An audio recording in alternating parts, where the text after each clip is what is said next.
Welcome to Not Milk Never Milk. Subscribe if you're lactose intolerant. You begin by measuring the problem.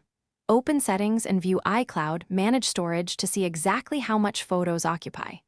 Once you know the numbers, enable iCloud Photos with Optimize iPhone Storage so your device keeps smaller local copies. This frees space fast. Next, remove obvious offenders, long videos, and duplicate bursts, and then empty recently deleted to reclaim space immediately. Do these first steps. Now, once initial space is freed, dig into secondary sources that silently hoard storage. You should remove large message attachments and app-specific backups. Go to iCloud Manage Storage and inspect messages, backups, and individual apps. Delete outdated device backups that you no longer need. If you want to keep everything, export original photos to a Mac or external drive, or copy them to another cloud like Google Photos.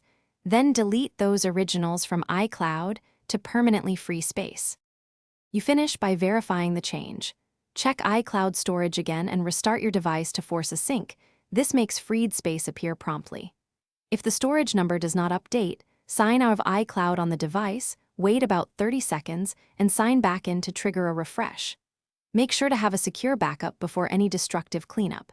If you still need space, consider a higher iCloud plan or keep archival photos off iCloud going forward. Thanks for watching. If this was helpful, leave a like and consider subscribing. See you next time.